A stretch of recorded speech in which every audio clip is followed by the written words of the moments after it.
ವೀಕ್ಷಕರೇ ನಮಸ್ಕಾರ. ನಾನು ನ್ಯೂಸ್ ಅಂಡ್ ಕನ್ನಡ ಚಾನೆಲ್ನ ಚಂದ್ರಶೇಖರ್. ನಮ್ಮ ಜೊತೆಗೆ ಇವತ್ತು ಅಪರೂಪದ ಅತಿಥಿ ಇದ್ದಾರೆ. ಅವರು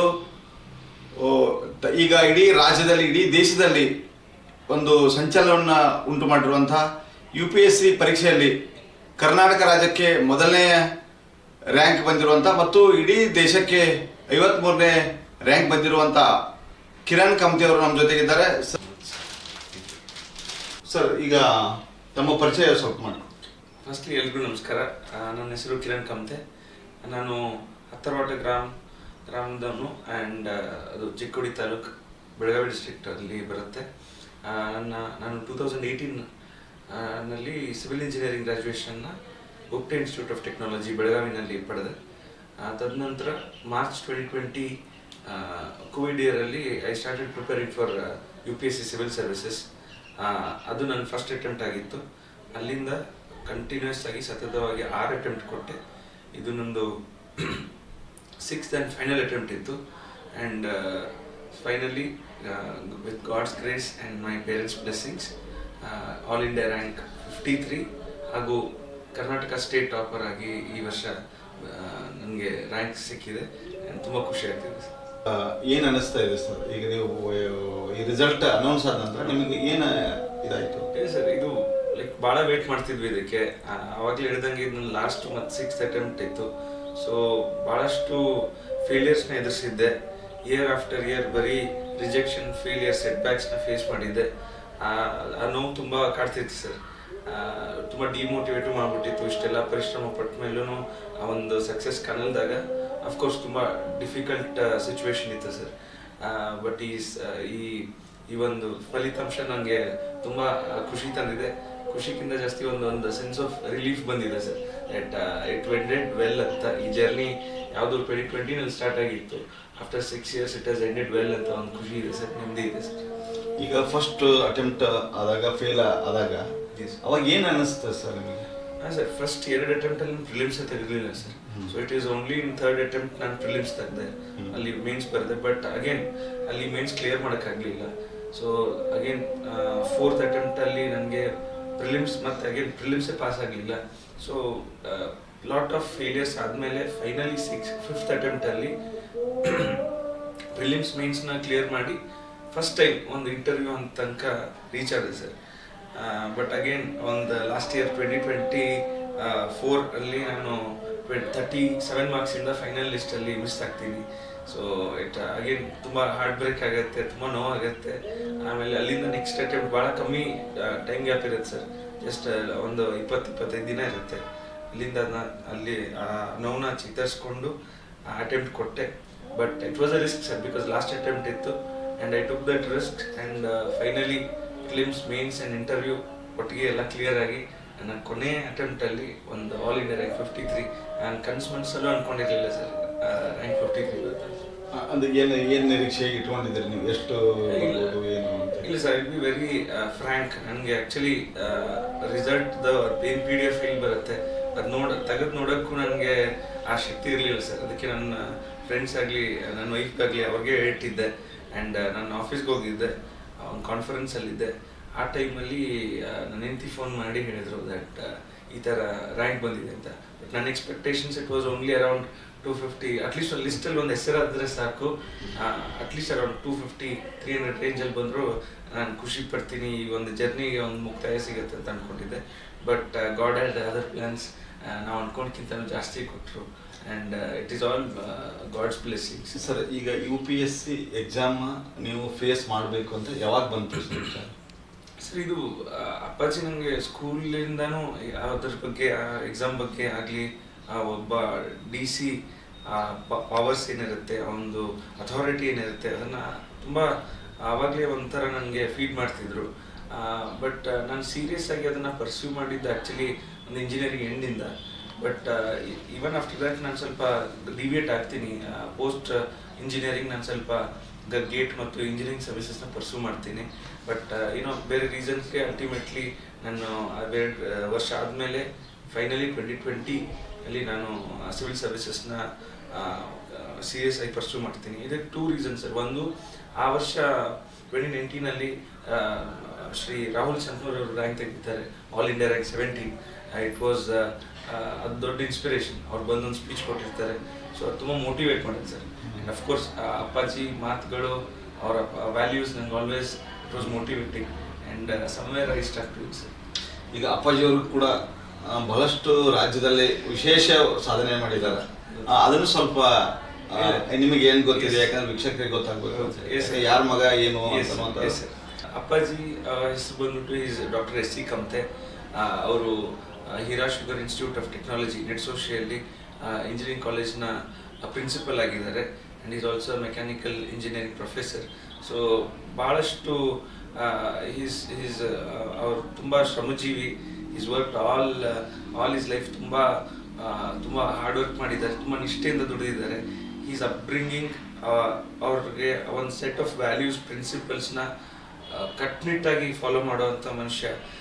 very adamant to his principles ಅಂತ ಅನ್ಬೋದು. ಆ್ಯಂಡ್ ಸಮ್ವೇರ್ ಆ ಒಂದು ವ್ಯಾಲ್ಯೂಸ್ ನನಗೂ ಗ್ರೋಯಿಂಗ್ ಅಪ್ ಆ ವ್ಯಾಲ್ಯೂಸ್ನ ಇನ್ಕಲ್ಕೇಟ್ ಮಾಡಿದ್ರು. And it is very inspiring sir. I am very fortunate to have such beautiful parents. ತುಂಬ ಮೋಟಿವೇಟ್ ಮಾಡ್ತಾರೆ. He is very invested in social service ಆಗಲಿ, ರೂರಲ್ ಡೆವಲಪ್ಮೆಂಟ್ ಆಗಲಿ, ಅಗ್ರಿಕಲ್ಚರಲ್ಲಿ ತುಂಬ ಆಸಕ್ತಿ ಉಳ್ಳವರು. And even in terms of financial inclusion in villages ಅದ್ರ ಬಗ್ಗೆ ತುಂಬ ಕೆಲಸ ಮಾಡಿದ್ದಾರೆ. So he is inspired a lot sir. And civil services provides much larger platform ಈ ಎಲ್ಲ ಕೆಲಸಕ್ಕೆ. ಸೊ ಮೇ ಬಿ ಅವರು ಒಂದು ಕೆಲಸನ ನಾನು ಮುಂದೆ ಕ್ಯಾರಿ ಆನ್ ಮಾಡ್ತೀನಿ ಸರ್. ಈಗ ಅವರು ಆಶಯ ಇತ್ತು ಹತ್ತಿರವಾಟ ನಿಮ್ಮ ಸ್ವಗ್ರಾಮ ಇರೋದ್ರಿಂದ ಅಲ್ಲಿ ಗುಡ್ಡಗಾಡ ಪ್ರದೇಶ, ಅಲ್ಲೊಂದು ಏತ ನೀರಾವರಿ ಸ್ಕೀಮ್ ಆಗಬೇಕು ಒಂದು 30-40 ಹಳ್ಳಿಗಳಿಗೆ. ಆ ಪ್ಲಾನ್ ಎಲ್ಲ ನಿಮ್ಗೆ ಗೊತ್ತಿರಬಹುದು. ಒಂದು ಪ್ಲಾನ್ ಅನ್ನು ಸರ್ಕಾರಕ್ಕೆ ಸಬ್ಮಿಟ್ ಮಾಡಿದ್ರು ಒಂದು ಸುಮಾರು 2012ರಲ್ಲಿ. ಈಗ ನೀವು ಒಂದು ಉನ್ನತ ಹುದ್ದೆ ಹೋಗ್ತಾ ಇದ್ದೀರಿ, ಅದಕ್ಕೆ ಆ ಪ್ಲಾನ್ ಇಂಪ್ಲಿಮೆಂಟ್ ಮಾಡಕ್ಕೆ ನೀವು ಏನು ಪ್ರಯತ್ನ ಮಾಡ್ತೀರಾ? ಹೆಂಗೆ? ಡೆಫಿನೆಟ್ಲಿ ಸರ್, ಈ ಒಂದು ಕರ್ನಾಟಕ ಕ್ಯಾಡರ್ ಏನೋ ಸಿಕ್ಕರೆ ಡೆಫಿನೆಟ್ಲಿ ಆ ಒಂದು ಪೊಸಿಷನಲ್ಲಿ ಇದ್ದಾಗ ನನ್ನ ಕೈಯಲ್ಲಿ ಏನಾಗುತ್ತೆ ಅಂತ ಡೆಫಿನೆಟ್ಲಿ ಪರ್ಸ್ಯೂ ಮಾಡ್ತೀನಿ. ಬಿಕಾಸ್ ಈ ಭಾಗದವನ್ನ ನಾನು ಹಾಕಿದ್ರಿಂದ ಈ ಭಾಗದಲ್ಲಿರೋ ಪ್ರಾಬ್ಲಮ್ಸ್ನ ಬೆಟರ್ ಅಂಡರ್ಸ್ಟ್ಯಾಂಡ್ ಮಾಡ್ಕೋತೀನಿ. ಆ್ಯಂಡ್ ನಾರ್ತ್ ಕರ್ನಾಟಕ ಎಸ್ಪೆಷಲಿ ತುಂಬ under developed compared to the rest of the state. This is a very well known fact sir. But I've said again, ಈ ನಾರ್ತ್ ಕರ್ನಾಟಕ ಡೆವಲಪ್ಮೆಂಟ್ ಆಗಬೇಕಂದ್ರೆ ನಾರ್ತ್ ಕರ್ನಾಟಕದಿಂದ ಜನರು ಬರಬೇಕಾಗತ್ತೆ ಆ ಹುದ್ದೆಗಳಲ್ಲಿ.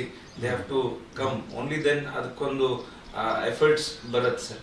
So definitely as you said I pursue it. ಆ ಒಂದು ಅವಕಾಶ ಸಿಕ್ಕರೆ ಭಾಳಷ್ಟು ಡೆವಲಪ್ಮೆಂಟ್ ಆಕ್ಟಿವಿಟೀಸ್ನ ಈ ಬಾರಿ 2026ರಲ್ಲಿ ಏನಾದರೂ ರಿಸಲ್ಟ್ ಬಂದು ಬೇಸಿ ಬಹುತೇಕ ಏನಂತಂದ್ರೆ ಹಿಂದುಳಿದ ಜಿಲ್ಲೆಯವರೇ ರ್ಯಾಂಕ್ ಪಡೆದಿದ್ದಾರೆ. ಏನ್ ನಿಮ್ಮ ಅಭಿಪ್ರಾಯ? ಮತ್ತೆ ನಿಮ್ಮದು ಸಹಿತ ಹತ್ತಿರವಾಟ ಅಂದ್ರೆ ಅದು ಬಹಳ ಕುಗ್ರಾಮ ಮತ್ತು ನೀರಾವರಿ ಇಲ್ಲ, ಬೆಟ್ಟದಲ್ಲಿ ಇರುವಂತಹದ್ದು. ಕುಡಿಯುವ ನೀರಿಗೆ ಸಮಸ್ಯೆ, ಮಳೆಗಾಲದಲ್ಲಿ ಸಹಿತ ಸಮಸ್ಯೆ ಎದುರಿಸುವಂತ ಊರು. ಏನ್ ಅನಿಸ್ತದೆ ಸರ್? ಹೌದು ಸರ್, ಈ ಸಲ ರಿಸಲ್ಟ್ ನೋಡಿದ್ರೆ ಸ್ಟೂಡೆಂಟ್ಸ್ ಫ್ರಮ್ ಕೋಲಾರ ಡಿಸ್ಟ್ರಿಕ್ಟ್ ಆಗಲಿ, ಯಾದಗಿರಿ ಡಿಸ್ಟ್ರಿಕ್ಟಿಂದ 4 ಜನ ಆಗಲಿ, ಆ್ಯಂಡ್ ಈವನ್ ಬೆಳಗಾವಿಯಿಂದ ನಾನು ಮತ್ತು ನಮ್ಮ ಸಹಪಾಠಿ claimed ranks. So it's a pattern sir. ಈ ಆಲ್ ದಿಸ್ ಇದರ ಡಿಸ್ಟ್ರಿಕ್ಟ್ಸಲ್ಲಿ ತುಂಬ ಒಂದು ಬ್ಯಾಕ್ವರ್ಡ್ ರೀಜನ್ಸ್ ಇವೆಲ್ಲ. ಸೊ ಇಲ್ಲಿ civil services is an opportunity where ಅವಕಾಶ ಸಿಗತ್ತೆ. ಇಲ್ಲಿಂದ ಬಂದಿರೋ ಹುಡುಗರಿಗೆ ಸೊಸೈಟಿಗೆ ಏನಾದರೂ ಕಂಟ್ರಿಬ್ಯೂಟ್ ಮಾಡೋಕ್ಕೆ, ನಮ್ಮ ಓನ್ ರೀಜನ್ಗೆ ಏನಾದರೂ ಡೆವಲಪ್ಮೆಂಟ್ ಮಾಡೋಕ್ಕೆ ಇದೊಂದು ಅವಕಾಶ sir. So I see that as a pattern. And definitely sir, it's a very good indicator, and it is necessary that people from backward districts come forward. So avagle one balanced development agutte sir.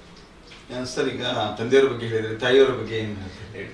It is like ಅಮ್ಮನ ಬಗ್ಗೆ ಮಾತಾಡಲ್ದೆ if I end this interview then it's a big, ನಾನೊಂದು ದೊಡ್ಡ ಮೋಸ ಮಾಡ್ದಂಗೆ ಆಗುತ್ತೆ. She is been an integral part of this. ನಮ್ಮೆಲ್ಲಕ್ಕಿಂತ ಜಾಸ್ತಿ ಅವರು ಈ ಎಕ್ಸಾಮ್ ಬಗ್ಗೆ ಒಂಥರ she had a different view of this exam. ಇಡೀ ಜಗತ್ತಿಗೆ ನಾನು ಈ ಎಕ್ಸಾಮ್ನ ರಿಸಲ್ಟ್ ಅವ್ರ ಭಾಷೆ ಒಳಗೆ ಅವ್ರು ಏನು ಹೇಳ್ತಾರೆ, ಅವ್ರು ಅವ್ರಿಗೆ ಈ ಪಾಸು ಫೇಲು ಮಾರ್ಕ್ಸ್ ಬಗ್ಗೆ ಚಿಂತೆ ಇಲ್ಲ ಸರ್. ಅವ್ರಿಗೆ ಅಪ್ಪಾಜಿ, ಅದೇ ನಾನು ಹೇಳ್ತಿದ್ದೀನಿ, ಅಪ್ಪಾಜಿ ಫೋನ್ ಮಾಡಿದಾಗ ಎಷ್ಟು ಗಂಟೆ ಓದಿದೆ, ಏನ್ ಸಬ್ಜೆಕ್ಟ್ಸ್ ಓದಿದೆ, ಏನ್ ಮಾರ್ಕ್ಸ್ ತೆಗೆದೆ, ಅದ್ರ ಕ್ವಶನ್ಸ್ ಇದ್ರೆ ಅಮ್ಮ ಇಸ್ ಲೈಕ್ ಊಟ ಮಾಡ್ದ ಟೈಮ್ಗೆ, ಎಷ್ಟು ಅವರ್ಸ್ ನಿದ್ದೆ ಮಾಡಿದೆ, ಅವ್ರಿಗೆ ಅಷ್ಟೇ ಕ್ವಶನ್ಸ್. ಅಂಡ್ ದಟ್ ಈಸ್ ಅಮ್ಮ sir. Mother is mother. She is her own concerns are different. So finally result ಬಂದಾಗ her more emphasis would be finally settle ಆಯ್ತಲ್ಲ, ಇದೊಂದು ಅವನಿಗೊಂದು ಈ ಮುಕ್ತಿ ಸಿಕ್ಕಂಗೆ ಆಯ್ತು, finally he'll settle down and peacefully ಇರ್ತಾನೆ ಅಂತ ಅಷ್ಟೇ ಅವ್ರಿಗೆ ಆಸೆ ಇರುತ್ತೆ ಸರ್. ಆಮೇಲೆ ನಿಮ್ಮ ಧರ್ಮ ಪತ್ನಿಯವರು ಯಾಕಂದ್ರೆ ಈಗ ಇತ್ತೀಚೆಗೆ ಮದುವೆ ಆಯ್ತು ನಿಮ್ದು, ಅದೇ ಯಾಕಂದ್ರೆ ಜಾಬ್ ಮಾಡ್ತಾ ಆಮೇಲೆ ಸಂಸಾರ ನಿಭಾಯಿಸ್ತಾ ಪರೀಕ್ಷೆ ಪಾಸ್ ಆಗೋದು ಬಹಳ ರ್ಯಾಂಕ್ ಪಡೆಯೋದು ಅದರಲ್ಲಿ ಬಹಳ ಕಷ್ಟದ ವಿಷಯ. ನಿಮ್ಮ ಧರ್ಮ ಪತ್ನಿಯವರು ಯಾವ ತರ ಸಹಾಯ ಮಾಡಿದ್ರು sir? She is been very lucky sir ನನಗೆ. And because she is also from the same ಒಂದು ಫೀಲ್ಡ್, ಶಿ ಅಂಡರ್ಸ್ಟುಡ್ ಈ ಎಕ್ಸಾಮ್ಗೆ ಎಷ್ಟು ಡೆಡಿಕೇಶನ್ ಬೇಕಾಗತ್ತೆ, ಎಷ್ಟು ಸ್ಯಾಕ್ರಿಫೈಸಸ್ ಬೇಕಾಗತ್ತೆ.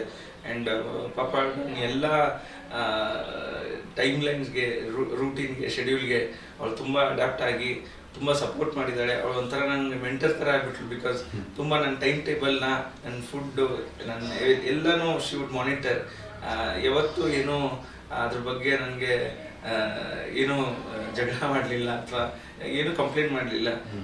Very lucky sir. And luckily, and because I would say ಅವಳು ಬಂದಾಗಿಂದ ಸರ್ 2024 ನಾನು 2 ಇಂಟರ್ವ್ಯೂ ಕೊಟ್ಟಿದ್ದು ಅವಳು ಬಂದ ಮೇಲೆ sir.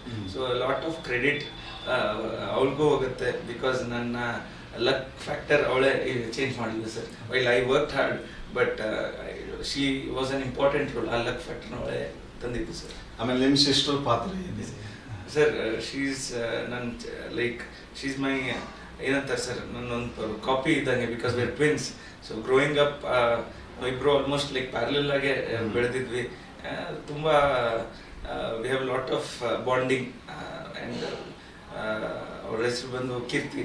So she's been an important part as well. ತುಂಬ ಮೋಟಿವೇಟ್. ಆ್ಯಕ್ಚುಲಿ ನಾನು ಏನೋ ಜಾಸ್ತಿ ಡಿಮೋಟಿವೇಟ್ ಆದಾಗ ತುಂಬ ಹಂಚ್ಕೊಳ್ಳೋದು ಕಮ್ಮಿ ಸರ್.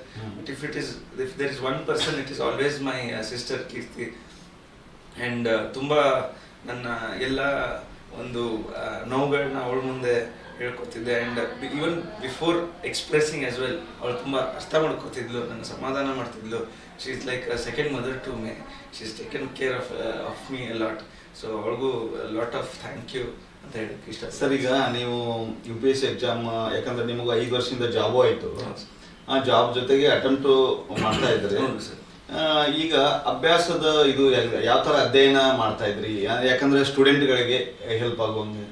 ಸರ್ ಫಸ್ಟ್ 3 attempts ನಾನು ಫುಲ್ ಟೈಮ್ ಪ್ರಿಪೇರ್ ಆಗಿದೆ ಸರ್. ಅಲ್ಲಿ ನನ್ನ ಲಾಟ್ ಆಫ್ ಇನಿಷಿಯಲ್ ಇಯರ್ಸ್ ನನ್ನ ಆಲ್ ಮೈ ಫೌಂಡೇಶನ್ ಆಗಿದ್ದಲ್ಲೇ. ಬಟ್ 2023ಇಂದ ನಾನು ಲೋಕೋಪಯೋಗಿ ಇಲಾಖೆಯಲ್ಲಿ ಅಸಿಸ್ಟೆಂಟ್ ಇಂಜಿನಿಯರ್ ಆಗಿ ಫುಲ್ ಟೈಮ್ ಒಂದು ಗೌರ್ಮೆಂಟ್ ಜಾಬ್ನ ಮಾಡ್ತಿದ್ದೆ. ಅಲ್ಲಿಂದ ನನ್ನ ರೂಟೀನ್ ತುಂಬ ಚೇಂಜ್ ಆಗಿಬಿಡ್ತು ಸರ್. ಬಿಕಾಸ್ 10 to 6 ಒಂದು ಜಾಬ್ಗೆ ಹೋಗ್ಬಿಡ್ತಿತ್ತು. ಸೊ ಟೈಮ್ ತುಂಬ ಕಮ್ಮಿ ಉಳಿತಿತ್ತು. ಸೊ ಭಾಳಷ್ಟು ಸ್ಯಾಕ್ರಿಫೈಸ್ ಮಾಡಬೇಕಾಗಿತ್ತು ನಾನು. Especially with my sleep cycle ಭಾಳ ಒಂದು ಲಾಸ್ಟ್ 3 years ತುಂಬ ನನ್ನ ಸ್ಲೀಪ್ನ ಕಮ್ಮಿ ಮಾಡಿದ್ದೀನಿ. ಆ್ಯಂಡ್ ಅದು ಆ್ಯಂಡ್ ಅಲ್ಲಿ ನಾನು ತುಂಬ ಅವರ್ಸ್ನ ಒಂಥರ ಕ್ರಿಯೇಟ್ ಮಾಡಿಕೊಂಡೆ.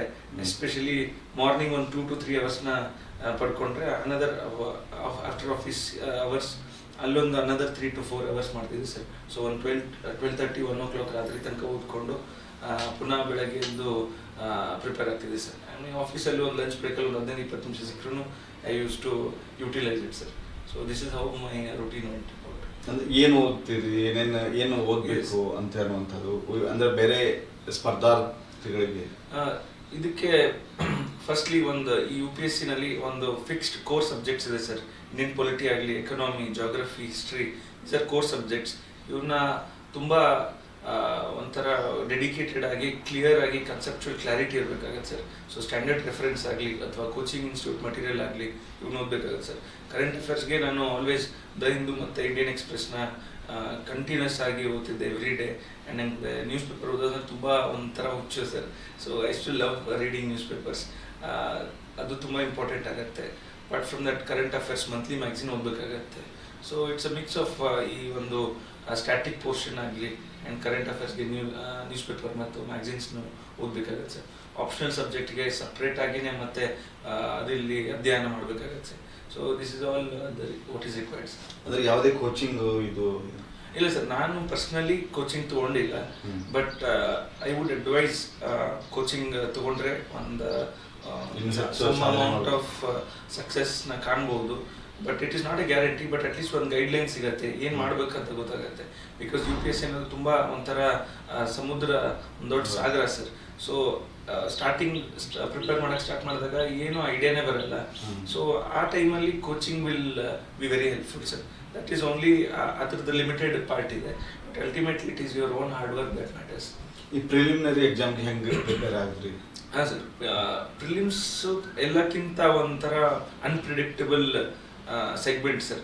ಬಿಕಾಸ್ 100 ಕ್ವೆಶನ್ಸ್ ಇರುತ್ತೆ ಆ್ಯಂಡ್ ಪ್ರತಿ ವರ್ಷ ತುಂಬ ಡೈನಮಿಕ್ ಆಗಿರುತ್ತೆ, ಪ್ರತಿ ವರ್ಷ ಒಂದು ಹೊಸ ಪ್ಯಾಟರ್ನ್ ಬರುತ್ತೆ. ಸೊ ನಾವು ಏನೋ ಒಂದು ಪ್ರಿಪೇರ್ ಆಗಿ ಹೋಗಿರ್ತೀವಿ, ಕಂಪ್ಲೀಟ್ಲಿ ಪ್ರಿಲಿಮ್ಸ್ ಫೋಕಸ್ ಮಾಡಿರ್ತೀವಿ, ಆ್ಯಂಡ್ ಯೆಟ್ ಅಲ್ಲೊಂದು ಒಂದು 2 ಅವರ್ಸಲ್ಲಿ ಒಂದು 5-10 ಮಿನಿಟ್ಸ್ ಮಿಸ್ ಆಗಿಬಿಟ್ರು ಎಂಟೈರ್ ಫೇಲಿಯರ್ ಅನುಭವಿಸ್ಬೇಕಾಗತ್ತೆ. ಆ್ಯಂಡ್ ಸೆಕೆಂಡ್ ಪೇಪರ್ CSAT ಏನಿರುತ್ತೆ, aptitude test, that is also becoming very tricky and difficult. So ಸ್ಟೂಡೆಂಟ್ಸ್ಗೆ ಇಷ್ಟ ಹೇಳ್ತೀನಿ, ಆ್ಯಂಡ್ CSATನ ನೆಗ್ಲೆಕ್ಟ್ ಮಾಡಬೇಡಿ. ನಿಮಗೆ ಎಷ್ಟು ಅದ್ರ ಮೇಲೆ ಕಾನ್ಫಿಡೆನ್ಸ್ ಇದ್ದರೂ make sure you give its due, ಅಲ್ಲಿ ಕರೆಕ್ಟ್ ಟೈಮ್ ಕೊಡಿ. ಆ್ಯಂಡ್ ಲಾಟ್ಸ್ ಆಫ್ ಪ್ರಾಕ್ಟೀಸ್ ಮಾಡಬೇಕಾಗುತ್ತೆ ಸರ್. ಆನ್ಸರ್ ಕ್ವಶನ್ ಪೇಪರ್ನ ಸಾಲ್ವ್ ಮಾಡಬೇಕಾಗತ್ತೆ. ನಾನು ಫಸ್ಟ್ ಟೈಮ್ ಪ್ರಿಲಿಮ್ಸ್ ತೆಗೆದಾಗ 100 ಪ್ರಿಲಿಮ್ಸ್ ಟೆಸ್ಟ್ನ ಬರ್ತಿದ್ದೆ sir. So when I actually went to the real exam, ಇದು ಅನದರ್ ಮಾಕ್ ಥರ ಫೀಲ್ ಆಯಿತು. ಸೊ ಎಲ್ಲೂ ಆ ಒಂದು ಶಾಕ್ನ ಅಬ್ಸಾರ್ವ್ ಮಾಡಬೇಕಾಗತ್ತೆ sir. So this is how my prelim strategy would be. Sir mains ಯಾವ ಸಬ್ಜೆಕ್ಟ್ ತಗೊಂಡಿದ್ರಿ? ಅದೇ ಯಾವ ತಯಾರಿ? ಎಸ್ ಸರ್, ಮೇನ್ಸ್ ನಾನು optional subject political science and international relations, PSIR ಅಂತ ಏನು ಹೇಳ್ತೀವಿ. Apart from that overall mains is a completely different. Prelims ಒಂಥರ ಒಂದು ಡಿಫ್ರೆಂಟ್ ಗೇಮ್ ಇದ್ದರೆ, ಮೇನ್ಸ್ ಕಂಪ್ಲೀಟ್ಲಿ ಡಿಫ್ರೆಂಟ್ ರಿಕ್ವೈರ್ಮೆಂಟ್ ಬೇಕಾಗುತ್ತೆ ಸರ್. ಸೊ ಮೇನ್ಸಲ್ಲಿ ಭಾಳಷ್ಟು ಆನ್ಸರ್ ರೈಟಿಂಗ್ ಪ್ರಾಕ್ಟೀಸ್ ಮಾಡಬೇಕಾಗತ್ತೆ. ಇಲ್ಲಿ ಖಾಲಿ ಪೇಜಸ್ ಕೊಟ್ಟಾಗ ನಾವು ಆನ್ಸರ್ನ ಬರೀಬೇಕಾಗತ್ತೆ. ಆ್ಯಂಡ್ ಈವನ್ ಜಸ್ಟ್ 10 ಮಾರ್ಕ್ ಕ್ವಶನ್ನ 7 ಮಿನಿಟ್ಸಲ್ಲಿ ಬರೀಬೇಕಾಗತ್ತೆ. ಆ್ಯಂಡ್ 15 ಮಾರ್ಕರ್ನ ಒಂದು 11-11.5 ನಿಮಿಷದಲ್ಲಿ ಮುಗಿಸ್ಬೇಕಾಗತ್ತೆ. So it is very difficult sir. And ತುಂಬ ಆನ್ಸರ್ ರೈಟಿಂಗ್ ಪ್ರಾಕ್ಟೀಸ್ ಮಾಡಿದ್ದೀನಿ ಸರ್. ಸೊ ಭಾಳ ಈ ಆನ್ಸರ್ ರೈಟಿಂಗ್ ಪ್ರಾಕ್ಟೀಸ್ ಬೇಕಾಗುತ್ತೆ ಸರ್. ಈಗ ಇಂಟರ್ವ್ಯೂ ಹೋಗ್ಬೇಕಾದ್ರೆ ಏನು ಅನ್ನಿಸ್ತು? ಹೌದು ಸರ್, ಇದು ಈ ಸಲ ನಂದು 2ನೇ ಇಂಟರ್ವ್ಯೂ ಇದ್ದಿದ್ದಕ್ಕೆ ಭಾಳಷ್ಟು ಆಲ್ರೆಡಿ ಒಂದು ಎಕ್ಸ್ಪೀರಿಯನ್ಸ್ ಆಗಿತ್ತು. ಸೊ ಆ ಒಂದು ಭಯ ಇರಲಿಲ್ಲ. ಲಾಸ್ಟ್ ಟೈಮ್ ಸ್ವಲ್ಪ ಭಯ ಇತ್ತು, because it was my first interview.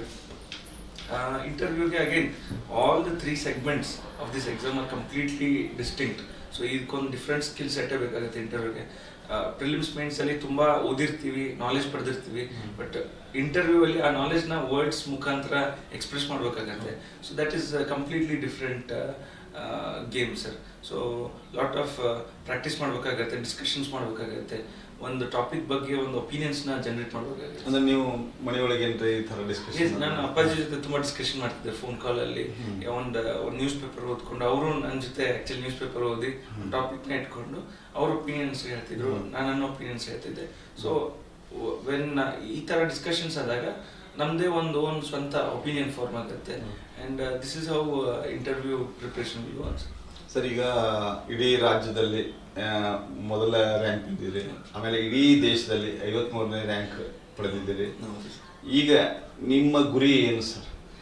Sir ಅದೇ, ಈ ಎಕ್ಸಾಮ್ ಪಾಸ್ ಮಾಡೋದು is one stage sir, but real exam start ಆಗೋದು ಈಗ. ಬಿಕಾಸ್ ಫೀಲ್ಡ್ಗೆ ಹಿಡಿದಾಗ ಡಿಫಿಕಲ್ಟೀಸ್ ಬೇರೆ ಇರುತ್ತೆ. ಅಫ್ಕೋರ್ಸ್ ನನಗೆ I have few areas of interest. ನಾನು ಮುಂಚೆನೇ ಹೇಳಿದ್ದೀನಿ, ಸ್ಕಿಲ್ ಡೆವಲಪ್ಮೆಂಟ್, ಆಮೇಲೆ rural development is 1-2 of areas ನನಗೆ ತುಂಬ ಇಂಟ್ರೆಸ್ಟ್ ಇರೋದು.